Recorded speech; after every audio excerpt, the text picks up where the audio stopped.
Hello students, आज की video में हम मोस्ट इम्पॉर्टेंट 10 क्वेश्चंस को कवर करेंगे। सबसे पहले क्वेश्चंस को समझेंगे वन बाय वन और उसके बाद उसके अंदर क्या आंसर हमें मालूम होना चाहिए, एग्जाम्स के लिए क्या ज़रूरी है वो साथ में डिस्कस करेंगे फुल एक्सप्लेनेशन के साथ। और ये जो 10 इम्पॉर्टेंट क्वेश्चन है ये क्लास 10th की साइंस का जो चैप्टर है मेटल नॉन मेटल केमिस्ट्री का चैप्टर है, ये चैप्टर नंबर 3। लास्ट वीडियो में हमने 10 क्वेश्चन को डिस्कस किया था। आज की वीडियो पार्ट सेकेंड है, उसमें हम और 10 क्वेश्चन को लेकर आए हैं। ठीक है, तो वीडियो को स्टार्टिंग से लास्ट तक देखिएगा।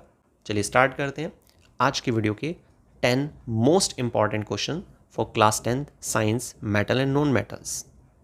देखिए सबसे पहला क्वेश्चन है यहाँ पर, name the property due to which metal produce sound. देखिए जो आपका ये होता है ना, मेटल्स होते हैं, ठीक। मेटल्स की अपनी बहुत सारी प्रॉपर्टी होती है, उसमें से एक प्रॉपर्टी होती है सोनोरस, मतलब मेटल्स को हिट करने पर साउंड आता है। ठीक, तो वही चीज़ यहाँ पर पूछी जा रही है कि name the property due to which metal produce a sound. तो आप क्या लिखेंगे यहाँ पर? Sonorous. Next question second, cans of cold drink are made up of which metal.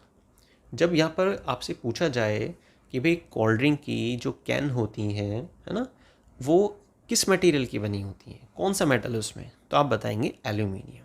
ठीक है, एल्यूमिनियम के अलावा स्टील का भी ऑप्शन होता है वैसे, जिसपे जिंक का कोट हुआ रहता है ना।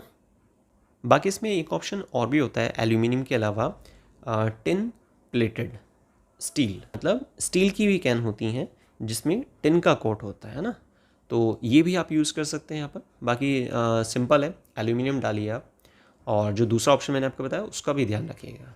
अब नेक्स्ट नंबर आता है, metal used in making chapatis wrapper, जो चपाती को रैप करने के लिए, बल्कि आपने नोटिस भी किया होगा जैसे आपके जो पेरेंट्स हैं वो टिफ़िन वगैरह में जो चपाती या कुछ भी देते हैं इस तरह का फूड आइटम, तो उसमें फॉइल पेपर का यूज़ किया जाता है। अब उसमें कौन सी मेटल होती है, बेसिकली यहाँ पर ये पूछा जा रहा है।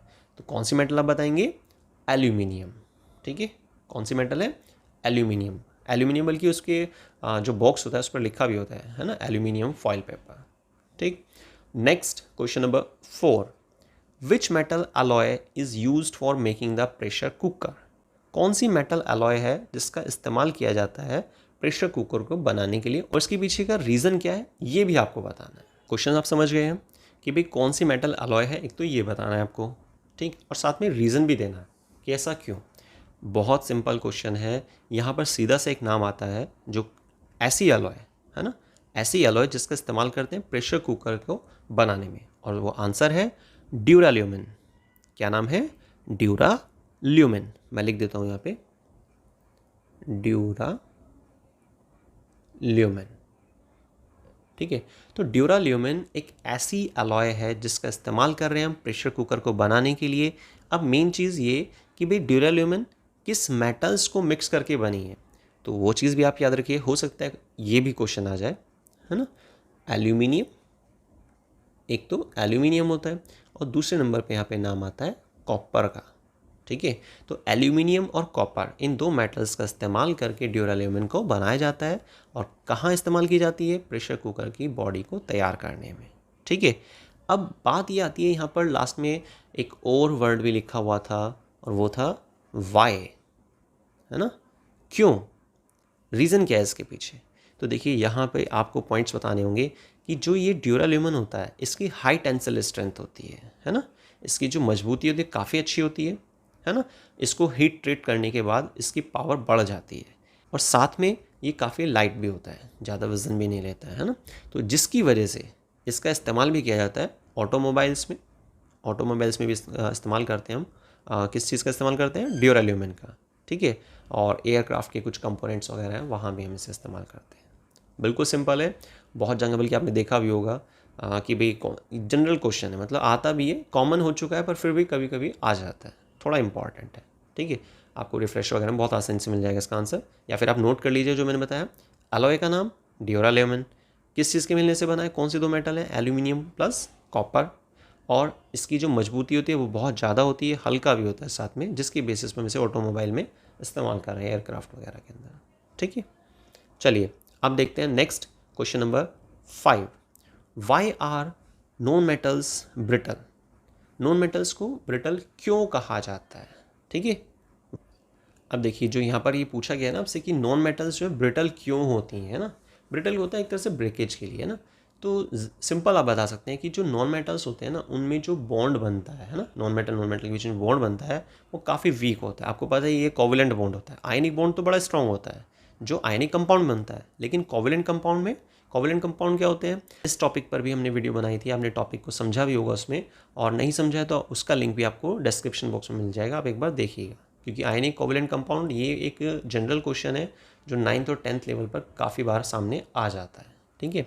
तो खैर कोवलेंट कंपाउंड जो होते हैं उसमें जो बॉन्ड बनता है वो कोवलेंट बॉन्ड होता है, और आयनिक कंपाउंड में जो बॉन्ड बनता है वो आयनिक बॉन्ड होता है। आयनिक बॉन्ड स्ट्रॉन्ग होता है, कोवलेंट बॉन्ड वीक होता है, ठीक है। तो नॉन मेटल्स जो है बहुत आसानी से ब्रेक हो जाती है, बॉन्ड्स वीक होता है, मतलब फोर्स ऑफ अट्रैक्शन काफ़ी कम होती है इसमें, नॉन मेटल्स के केसेस में, ठीक है। आप सीधा बोल सकते हैं कोवलेंट कंपाउंड में। चलिए अब देखते हैं next question, question number 6, Na2O and MgO। देखिए Na2O मतलब सोडियम ऑक्साइड एंड MgO मतलब magnesium oxide are dash oxides. मतलब यहाँ पर क्या सूटेबल वर्ड आ सकता है। वैसे तो आपने अगर चैप्टर अच्छे से समझा है ना, वैसे तो देखिए अगर आप चैप्टर अच्छे से समझ चुके हैं, है ना, चैप्टर के नोट्स आपने अगर अच्छे से पढ़े हैं, तो सोडियम ऑक्साइड और मैग्नीशियम ऑक्साइड ये सब क्या है, मेटल ऑक्साइड्स। और मेटल ऑक्साइड्स कैसे होते हैं, आर बेसिक इन नेचर, ठीक है। कैसे होते हैं, बेसिक इन नेचर। लेकिन यहाँ पे क्वेश्चन में आपसे पूछा जा रहा है कि ये कैसे ऑक्साइड है, एसिडिक ऑक्साइड है, बेसिक ऑक्साइड है। तो यहाँ पर सिर्फ इतना बताना है आपको, ठीक है। पता कैसे चलता है, चेक करने का तरीका क्या है बता सकते हैं आप। वीडियो को पॉज कीजिए और कमेंट कीजिए, ठीक है, कि कैसे चेक करते हैं हम कि metal oxide are dash in nature, मतलब एसिडिक ऑक्साइड है या बेसिक ऑक्साइड है नेचर में। तो वो चीज़ आप बताइएगा कमेंट में, ठीक है। चलिए खैर अब इसका आंसर सुन लेते हैं। जो मेटल ऑक्साइड्स होते हैं जब हम उसको डिज़ोल्व करते हैं ना वाटर में तो बेस बनता है, ठीक है। और जो नॉन मेटल ऑक्साइड्स होते हैं अगर हम उसको वाटर में डिज़ोल्व करते हैं तो एसिड बनता है। तो ये एक इंडिकेशन है एसिडिक और बेसिक नेचर का, ठीक है। तो सिंपल शॉर्ट में डायरेक्ट आंसर सुनते हैं, sodium oxide and magnesium oxide are basic oxides. कैसे ऑक्साइड्स हैं ये, बेसिक ऑक्साइड्स हैं। कैसे पता चला, जो मेटल ऑक्साइड्स हैं जैसे MgO, इसको आप वाटर में डालेंगे तो MgOH का होल ट्वाइस बनेगा जो बेस होता है। Next, what are amphoteric oxides. देखिए एम्फोटेरिक ऑक्साइड वो ऑक्साइड्स होते हैं जो एसिड और बेस दोनों से रिएक्शन कर जाते हैं, उनको बोलते हैं हम एम्फोटेरिक ऑक्साइड, ठीक है। इसका मतलब इसके एग्जांपल में आपको दो रिएक्शन लिखकर दिखानी पड़ती हैं, और एक बार एसिड से रिएक्शन करके दिखाएंगे मेटल ऑक्साइड की, और एक बार रिएक्शन करेंगे आप बेस से, ठीक है। Next, why do copper, silver, gold, mercury note displace H from dilute acid. Dilute acid से H को डिस्प्लेस नहीं कर पाते हैं ये सभी एलिमेंट।